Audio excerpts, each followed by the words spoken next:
Sorry about that.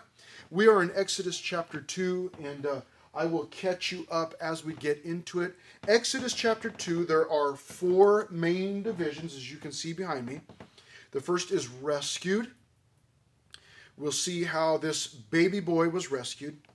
And then we will see running from Egypt. We'll see that baby boy grow and end up having to run away from Egypt for some reason. We'll get to that. Third section is Reformation begins. We see that that baby boy grows into a man and begins to be changed by God. And then fourthly, as you can see, is recognizing the problem. And that's a small section, parenthesis. It is obviously very much involved and related. We'll get to those. But let's go ahead and pick it up at verse 1 as we get into our section called Rescued. And a man of the house of Levi went and took as wife a daughter of Levi.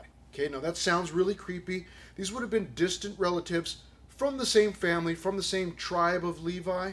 Okay, but this man and this woman get married. And in verse 2, so the woman conceived and bore a son. Now, stop there for just a moment. I want you to put yourself in their place for just a moment. You have this man and woman who we found out in chapter 1 they're slaves because they're Hebrews. All of the Hebrews had been enslaved in Egypt. The Pharaoh at that time imagined that they were a threat to him and actually enslaved them.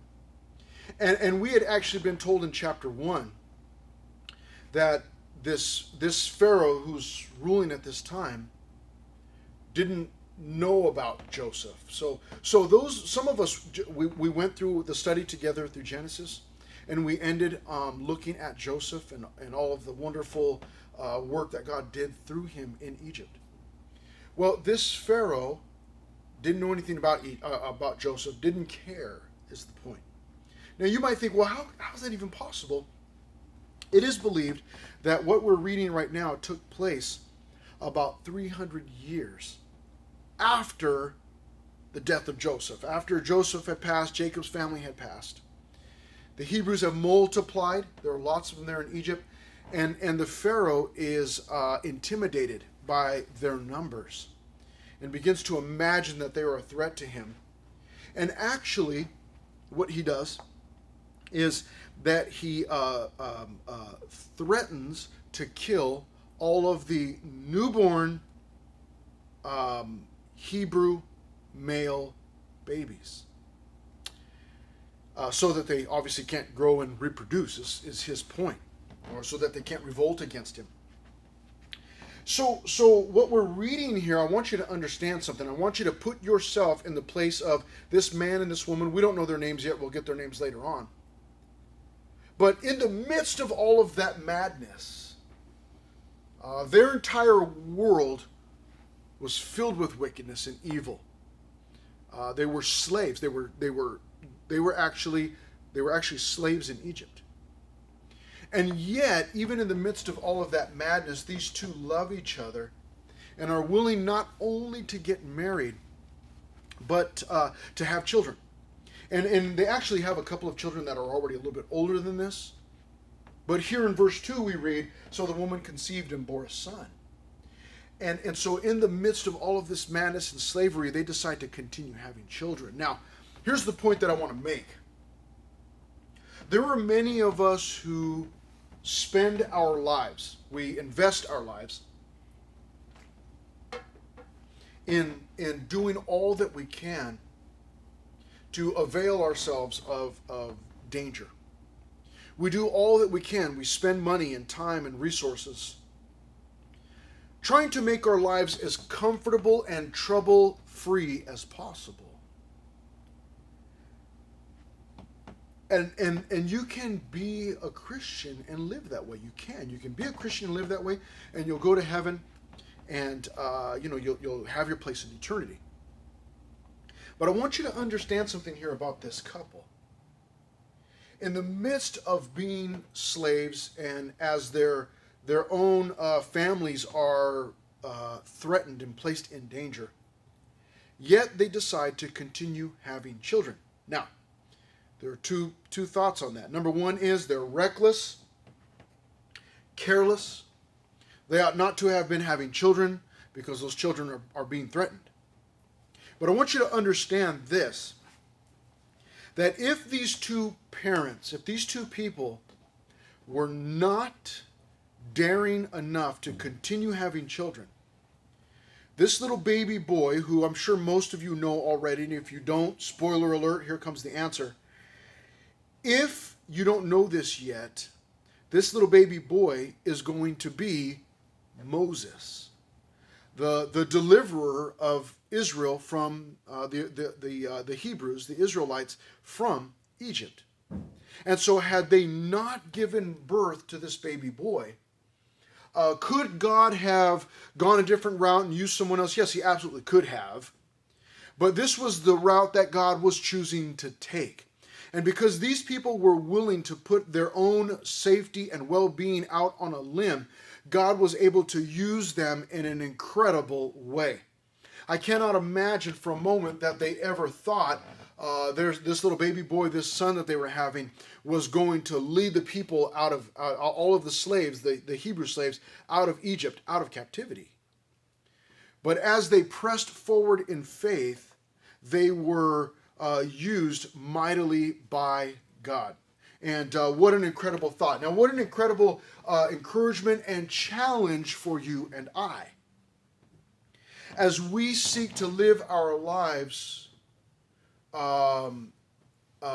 danger-free, seeking to do all that we can to stay within our comfort zone, we are challenged, at least I hope that we are, at this point with this verse, that these two were willing by faith to continue having children. Let me ask you a question. What is the meaning of your life? What is the purpose of your life? What does your life consist of? Does it consist of just on your way to heaven and trying to be as worry-free as you can and trying to be as safe as you can? And hey, I'm going to get to heaven, and who cares if anybody else goes, as long as my family goes? Or are you one of those individuals like the parents of Moses who perhaps were thinking, hey, I don't want to just survive, I want to thrive. And I don't want this current condition that we are in, this slavery that we are in, to dictate my life to the point, and they, no doubt their lives were dictated for them. But in this point, they said, hey, we're going to continue pressing forward. And they press forward by faith, and there are some of us who have something stirring quietly within our hearts. But it's getting louder day by day. And it is that desire in your heart to want to do more, to do something, to be involved in something bigger than yourself, to allow God to use you in some incredible, mind-blowing way. Well, it requires faith. It requires that you and I go out on a limb. It requires that you and I may be placed in danger, although surrounded by His safety. It means that you and I seek to not just survive, but to thrive. To submit our plans and our dreams to God and to allow Him to have His way with those things. This woman and this man have a son. And we see here, first of all, remember that let me go ahead and get there. Sorry about that. I get all excited and forget. We're in the section called rescued. And we see here, first of all, that this child is rescued by his mother's fear. So the woman conceived and bore a son, and when she saw that he was a beautiful child, she hid him 3 months. Now, she didn't hide him simply because he was a beautiful child. Who was it that I saw some some celebrity the other day just recently released some, a couple of rare photos of her son. You know, it's not like, oh, he's such a beautiful child, and we're so famous and well known that we can't let anybody see him. It's not that type of thing. The male children were being threatened; their lives were being threatened, and so she hides this baby for 3 months. So actually, through her fear, this baby is rescued for the first time. However, this baby is rescued a second time. Look at verse 3 and 4. But when she could no longer hide him, she took an ark of bulrushes for him. So she took a vessel and daubed it with asphalt and pitch. In other words, she made it waterproof. Put the child in it and laid it in the reeds by the river's bank. And his sister stood afar off to know what would be done to him. Now this is a slightly comical for me, not what she did, but in the way that the movies and the animated movies and cartoons portray this, because they seeking to communicate the danger of this, and certainly it was dangerous to put your baby in a basket and set them in the water would be very dangerous. But what they do is you'll see that the mom, sneaks out there and puts the basket in the water, and that she shoves it off into the water, and man, I mean that river just it turns into the Grand Rapids or something, and you just see the basket all over the place, and crocodiles trying to get at it and all this craziness, and it finally settles in this place. But that's not the case at all.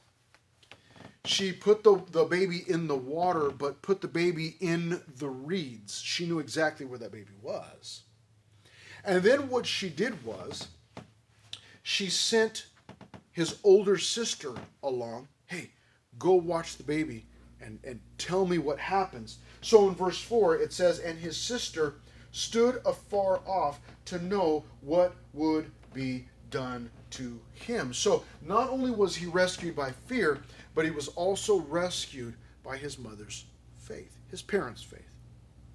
As they believed that God must have a plan, and they put that baby in the water, taking a chance, and putting him out there to see what would happen. And so we find out here in verses 5 through 10, that the baby was not only rescued by fear, rescued by faith, but rescued by Pharaoh's daughter. Look at this in verse 5. Then the daughter of Pharaoh came down to bathe at the river. Now, some people believe that she may have actually known that Pharaoh's daughter would come down to that area all of the time to bathe. Whether that's true or not, I do not know. But we're told here that the Pharaoh's daughter came down to bathe at the river, and her maidens walked along the riverside. And when she saw the ark among the reeds, she sent her maid to get it. And when she opened it, she saw the child, and behold, the baby wept. So she had compassion on him and said, this is one of the Hebrews' children. Now, quite an amazing story. The Pharaoh's daughter comes out to bathe in the river. And as she comes out, she's hanging out, and she sees the basket off in the distance. And she tells one of her maids, one of her servants, hey, bring me that. And so on cue, as Pharaoh's daughter opens the basket, on cue, that little baby boy begins to cry. And her heart is stirred with compassion. And you ladies, you know how it goes, right? You see a little baby boy, little baby girl, little newborn, and you just do the, aww, so cute. You're immediately smitten by that baby. And Pharaoh's daughter was smitten by this little baby. Now, I want you to keep something in mind as we go through this. There are some fantastic, and I mean that in every sense of the word, some fantastic things that are happening here, some miraculous things that are happening. I want you to understand that this is what we call the providence of God. It is God's protection, his divine protection over his people and over situations specifically. And we definitely are seeing the providence of God here in directing this baby's life, in directing his mother, in directing the sister, in directing Pharaoh's daughter even. And so what happens here? Pharaoh's daughter says, hey, bring me that baby. She's absolutely smitten and had compassion on him in verse 6. But she recognizes right away, this is one of the Hebrews' children. In verse 7, then his sister said to Pharaoh's daughter, shall I go and call a nurse for you from the Hebrew women, that she may nurse the child for you? So, how convenient. The older sister's there, and she comes running up and say, oh, hey, Pharaoh's daughter, you've got a new baby. And would you like me to go find one of the Hebrew nurses to nurse this baby? Obviously, for obvious reasons, Pharaoh's daughter was not able to. So in verse 8, and Pharaoh's daughter said to her, go. So the maiden went and called the child's mother. So here's what happened. In case you're like, wait a minute, did that really just happen?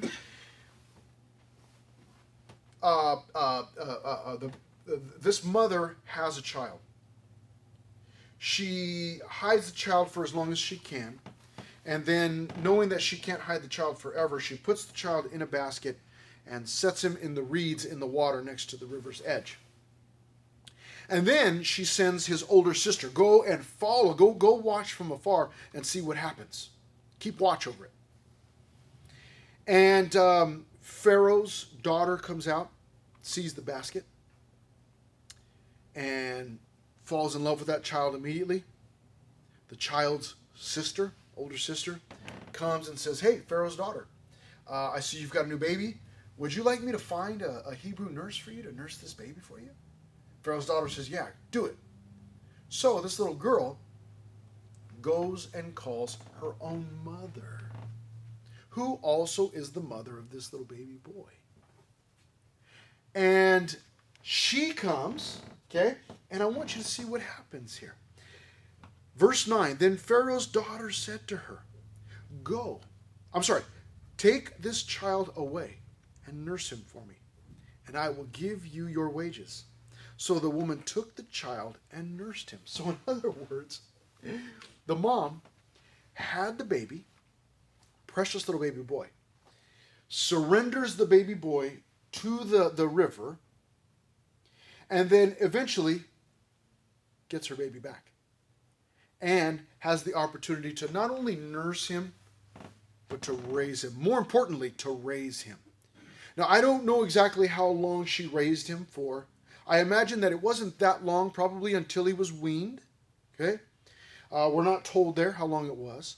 But Pharaoh's daughter certainly would have wanted this baby back as soon as possible. She loved this baby. She had compassion on him. So he then goes from his mother's arms to the river, to the arms of Pharaoh's daughter, and then back to his mother's arms to be nursed and raised. And now he's going to be given back to Pharaoh's daughter to become part of the royal family. And that's where I mentioned a moment ago the providence of God in directing all of this, divine protection and direction. It says in verse 10, and the child grew, and she brought him to Pharaoh's daughter, and he became her son. So she called his name Moshe, or Moses, drawn out, saying, because I drew him out of the water. So Pharaoh's daughter actually names the baby Moses. Now there's an incredible lesson here for you and I. It's not one of our main points, so I'll mention it and then we'll move on as quickly as I can. And that is this, that I opened up by talking about these parents who were daring. They were dangerous. They had a daring faith. I want you to see what this mother does. And it's not just the mother, it's the parents together. But they are willing to take their precious baby boy. And I believe they had faith and they trusted God and they put their baby out there. In other words, by putting their baby into this basket and out into the water, they were, in a sense, surrendering their baby and the safety of their child and their baby to God, believing that God had a purpose for this baby. Their faith was daring, no doubt. But listen, let me ask you a question. Is there something that you are holding on to so tightly? So tightly that you will not even allow God to pry your fingers open to have at those dreams or those plans that you have? Is there something that you're holding on to so tightly that you are actually choking it out? Do you have dreams, desires, plans that you want to accomplish, that you want to see come true, but you're actually gripping them so tightly that you're cheating yourself? You see, when you and I are willing to give the things that are dearest to us to God, oftentimes we will see, when we surrender those things, we will see those things returned to us at some point in the future. We can see that when we submit things to God, that God can take those plans that we have. And we have huge plans. We've been told that. You guys have been told that for a long time. Big, dream big. But I've got news for you, and the news is this: that God can cause those dreams to become a reality in an incredibly larger way, a much bigger way than what you had planned. You may have plans and desires that are too small, and God may have something grander in view. And so let's be willing to submit the things that are dearest to us to God, and to trust Him with those things, to see if He would use them, to see if He would take them for His own purposes. She does that, and she is rewarded. So this baby was rescued by fear, his mother's fear for his own life. He was rescued by his mother's faith in putting him in the water, trusting God. But he was also rescued from the water and from death by Pharaoh's daughter. The providence of God. Let's move on. Running from Egypt. Verse 11, now it came to pass in those days, when Moses was grown, that he went out to his brethren and looked at their burdens. And he saw an Egyptian beating a Hebrew, one of his brethren. So evidently Moses knew that even though he was part of the royal family, he must have known, his mom probably taught him, that he was actually a Hebrew. And he had not forgotten that. And he's out making his rounds, and he's visiting the Hebrew slaves. He's looking over. Now remember, he's an Egyptian as far as everyone knows. And he's out looking at the plight and the hard lives of the Hebrews. Perhaps thinking, man, I could have been raised that way. I might be a slave today. But understanding that he's got this privilege of living in the royal palace with the royal family. And so as he goes out, he sees this Egyptian beating a Hebrew. And it says in verse 12, so he looked this way and that way. And when he saw no one, he killed the Egyptian and hid him in the sand. We're about to find out why he was running. I mean, we see it there, obviously. I'll go ahead and put it up. This is our one point in this section, and it is murder. Moses has just committed murder. Now, take that in for just a moment. This man is to be the leader of God's people and lead them out of captivity, out of Egypt. And he's to lead them toward the promised land. That's the original plan. And yet this man becomes a murderer. He murders. Now take note that as he was about to do it, he stopped and he looked this way and he looked that way. You see, if we had those details, this individual and these details in a court of law, we might be able to charge him with premeditated. It wasn't just a fit of anger and he jumped on the guy and killed him. He actually thought about it for a moment. He looked this way, looked that way, and then he got the guy. He wanted to make sure that he wasn't going to be caught. He kills this Egyptian and buries him in the sand. Now, what about the Hebrew that was being attacked by the Egyptian? I don't know. Did he stay there and see the whole thing? Did he see Moses and the Egyptian fighting? Did he see Moses kill the man and bury him in the sand? We really don't know. It doesn't say. It doesn't give us those details. But let's find out what happens here. So, in verse 13, and when he went out the second day, so Moses, after murdering a man, he goes on about his business. And the next day he comes back out. And it says, behold, in verse 13, 2 Hebrew men were fighting.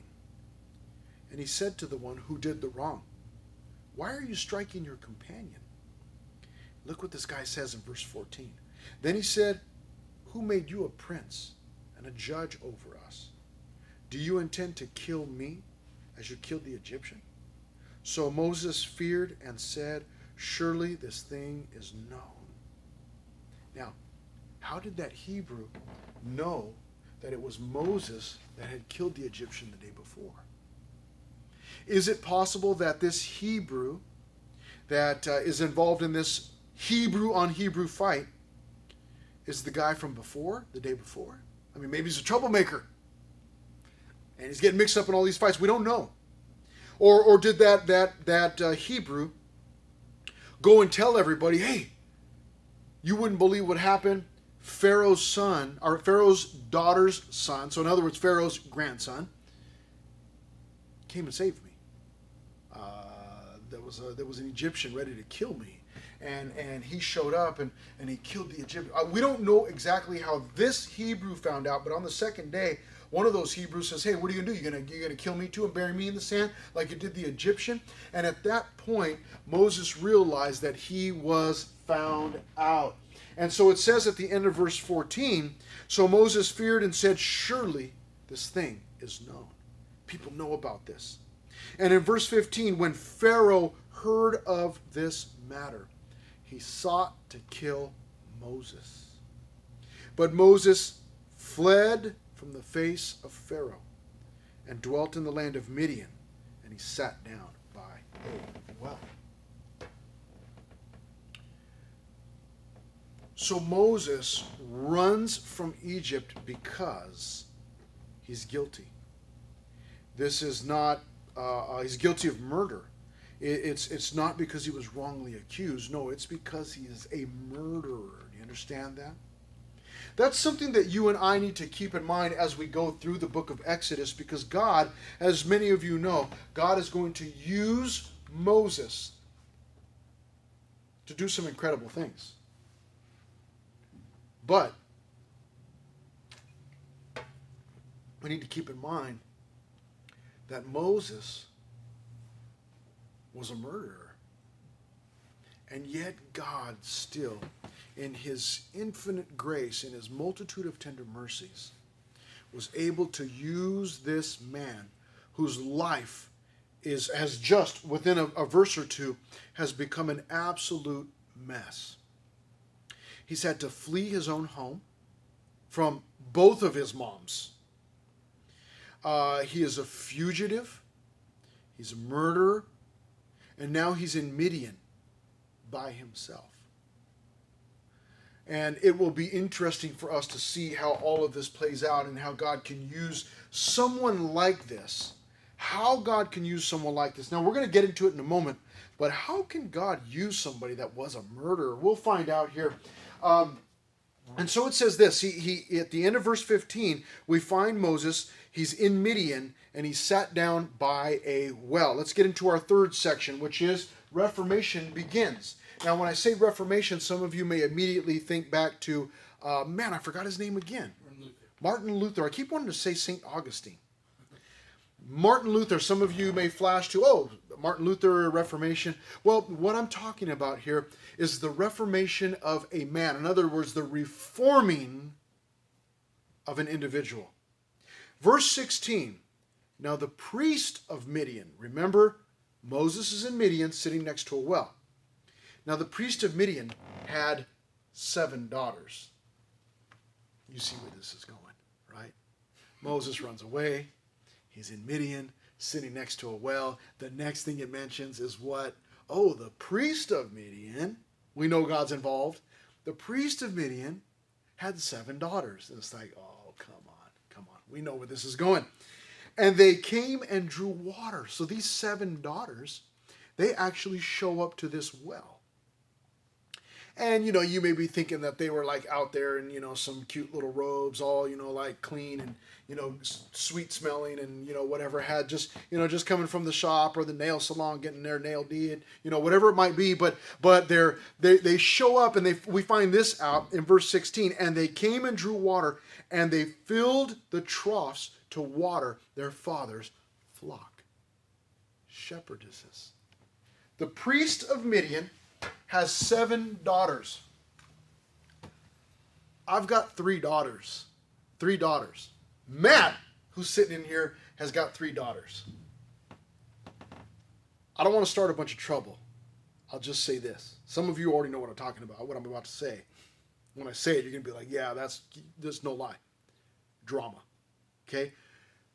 7 daughters. Can you imagine 7 daughters? I was in here first. I'm trying to use the mirror. I'm in the bathroom. Hey, that's my brush. You can't use my brush. My soap. I'm telling you, I've heard all of these things, okay? For years. I grew up with a mom and 2 sisters. And now I've got a wife and I've got 3 girls. Who left this and why'd you do this and who used my whatever it is. And you go into the bathroom and there's just, I don't understand. Like, why are there 18 brushes? I don't get it. And why are there so many? I once in a while I'll go take a shower in the front. We've got 2 bathrooms, and once in a while I'll go in the front bathroom, and it's just like I get in there, and then I'm like, man, like I don't. What is all of this stuff? Like all I need to do is wash my hair and scrub my body, and it's like there's like 23 different shampoos in there. And conditioners to go with every single one of them, and there's facial scrubs and scrubs for my ears and cuticle this and that, and I mean I don't, and that's just 3 girls. Can you imagine 7 daughters? So this priest of Midian has 7 daughters, and they show up and they're actually shepherdesses, and they're drawing water and they're putting it in the troughs that were there in order to water their flocks. Who's also there? Moses, right? Who's there, right? Moses.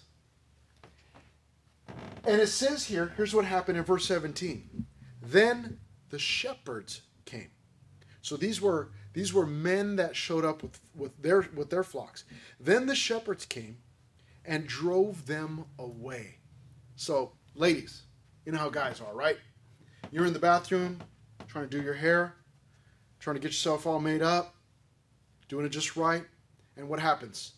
Your brother comes barging in. I gotta use the bathroom, all stinky, sweaty, because he was outside, climbing on something or playing football or whatever he was doing. He just comes barging in, pushing you out of the way. I gotta go to the bathroom, get out.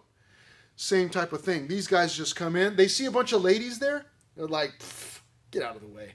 And they just barge right in and push them out of the way and actually drive the ladies' flocks out of the way. And it says that the shepherds came and drove them away because they wanted to water their own flocks. But what happened? Verse 17, here it is. Charlton Heston, all tall, big and buff, Hollywood, man just stands up and takes charge, right? Here's Moses. But Moses stood up and helped them and watered their flock. Now, there's something here that I must mention. I love this attribute, this characteristic of Moses. I believe that it was put in his heart by God. And it ought to be, this attribute, this characteristic ought to be evident in my life and in your life. And it is this. Moses, we have seen, has a love of freedom and justice. When he was in Egypt, he saw an Egyptian beating a Hebrew, mistreating a Hebrew. And he stepped in and took action. Now, he went about it the wrong way. That is the truth. He ought not to have resorted to violence that way, but he did. But we see still the hunger, the desire for justice. He wanted the Hebrew to be treated fairly. And then the next day we see it again. When he sees 2 Hebrews fighting, and he shows up and he says, he gets in between and says, hey, relax. Why are you 2 fighting? And of course they turned on him and said, hey, well, what are you going to do? You're going to kill me too? But again, justice. fairness, freedom. He wants people to be able to live in freedom. And now he's at this well, and these 7 daughters show up. And then the other shepherds come in and drive them out of the way. Moses sees that, realizes, hey, that's not fair. And he stands up once again and he helps the ladies. It's a desire for justice. And Moses is one of these individuals that's willing to take his stand, to make his stand and say, hey, that's not fair. And he calls it out. And so you and I ought to be doing the same thing. We ought to be willing to stand up on behalf of those that are weaker, that can't stand up for themselves. Whoever it might be. Do you understand? There seems to be no apparent distinction in the heart of Moses. Yeah, the first time he killed an Egyptian that was beating a Hebrew. The next day, he told the 2 Hebrews, hey, knock it off. But now, he's in the land of the Midianites. It does not seem to change him. He doesn't look at them and say, oh, they're just dirty Midianite women, who cares? But he stands up for these women. And he makes his stand against the oppressors. And I like that. You know, that justice and freedom, these are things that we get from God. These are things that we see in the heart of God. That God is just. God is fair. And we ought to have those things evident in our own lives. And we ought to be praying for God to help us to stand for justice, to make our stand, regardless of the color of someone's skin, regardless of their gender. Listen to me, church. Regardless of what gender they may claim to be. We may not like it. We may say, well, that's not, it's only male and female, and you think you're such and such, and so I don't like you, and I'm against you, and so I'm not going to defend you. That is wrong. That is wrong. We ought to be willing to stand for justice on behalf of anyone, regardless. We may disagree with them. We may disagree with their religious beliefs, their political beliefs. But that doesn't mean that it's okay for people to be mistreated. And Moses does not seem to care who it is that's being mistreated. He's one of these individuals that's willing to stand up. I like this. I wonder if he didn't learn this from his mom, who was willing in her faith, by faith, her daring faith, to put her own baby out there. I wonder if she passed on that thought, that mindset to her own son. Hey, be daring, son. And see what these people are doing is not right. It's wrong. We ought to be willing to say something. I don't know. I know that ultimately it came from God. And I like it. And I think I need to be more like this. So, what happens is in verse 18, when they came to Reuel, their father, so these 7 young ladies, they come back to their dad, Reuel. We get his name there, Reuel. He said, how is it that you have come so soon today? How did you water the flock so quickly today and get back home? And they said, an Egyptian delivered us from the hand of the shepherds. Now, keep in mind that Moses had just come from Egypt. I mean, he's fresh off the trail, okay? And, he must have, obviously he looked like an Egyptian. They didn't know that he was a Hebrew. It probably was because he was walking like an Egyptian. He was probably walking like this. Was it the Bengals that sang that, walk like an Egyptian? It's probably because he came walking into town like this. That's probably what it was. And they had seen the hieroglyphics or whatever. They knew, Egyptians walk like that. It's probably what it was. It may have been because of his haircut, because of his dress. So those are the things that I assume. He obviously didn't look like a Hebrew.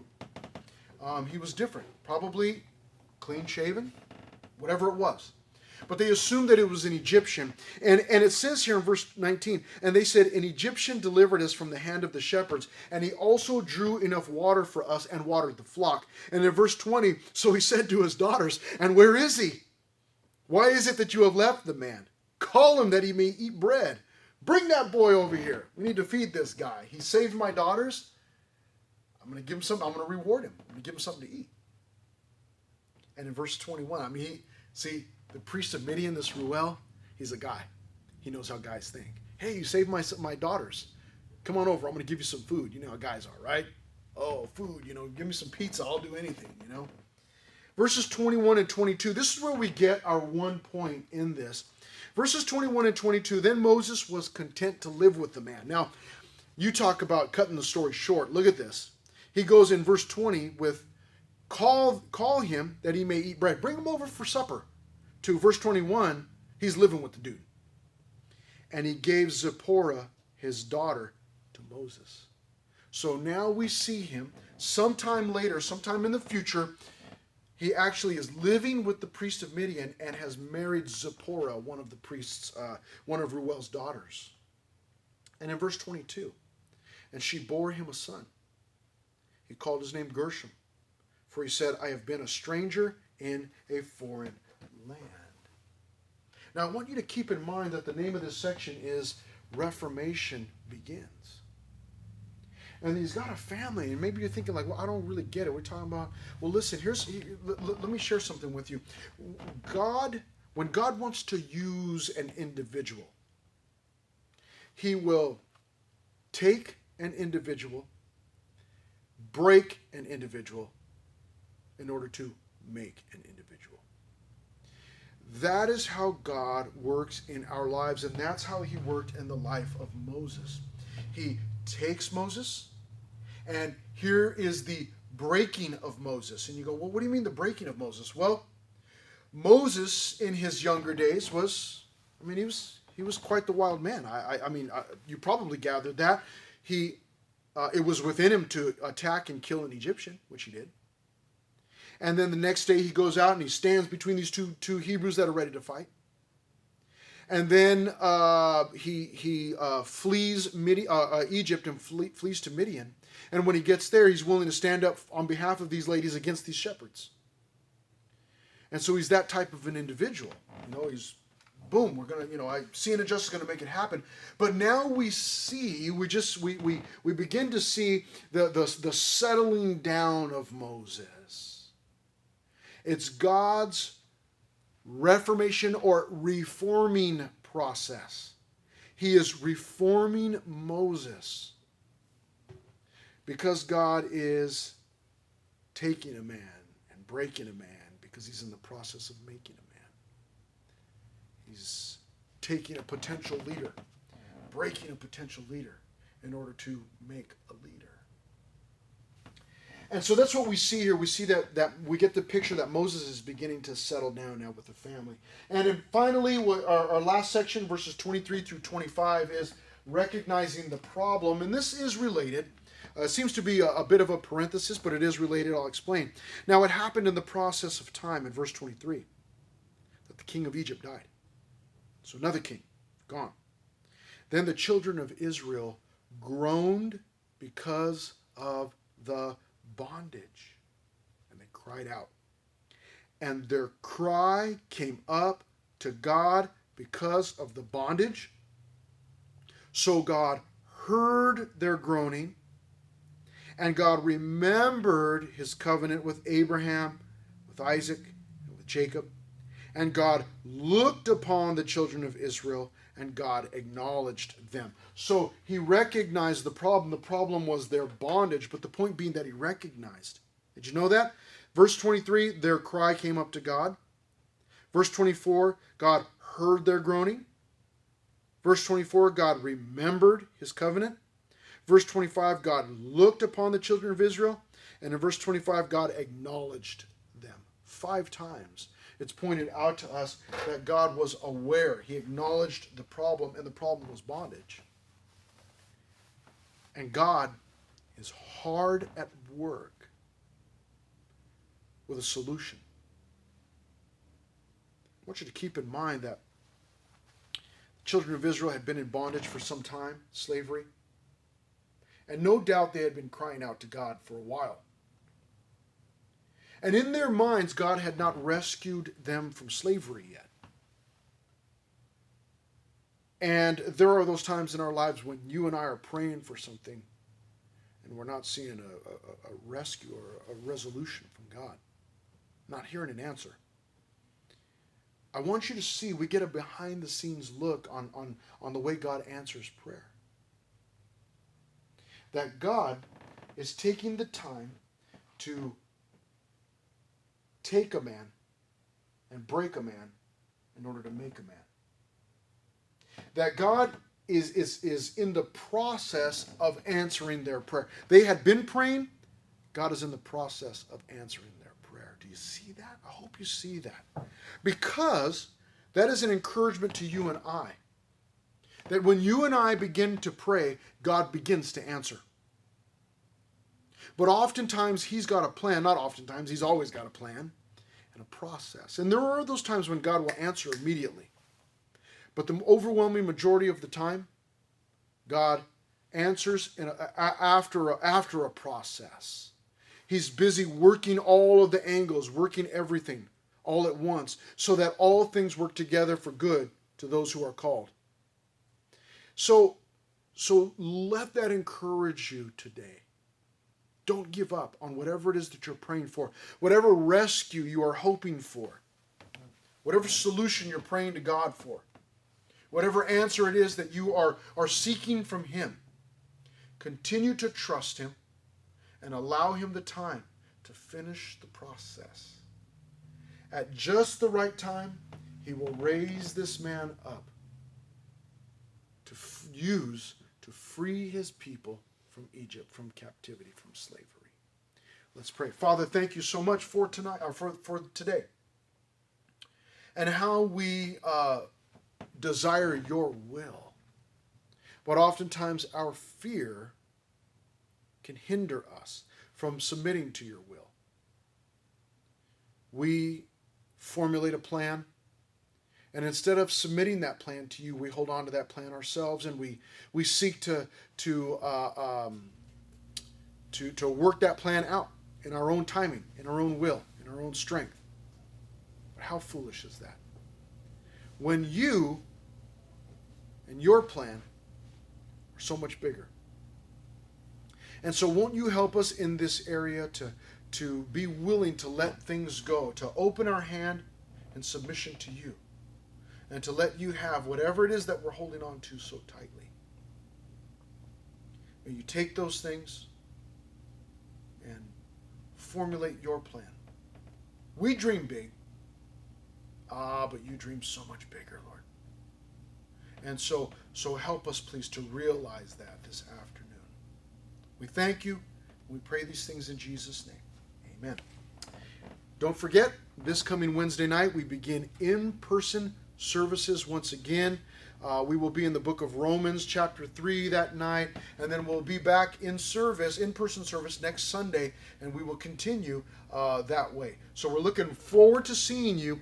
If you are still uncomfortable about joining us, or parents are saying you can't, make sure you send us a DM, send us a message, so that we'll know whether or not to keep the Instagram live going, okay? It's been a blast. We love you guys. Hope to see you real soon. Bye.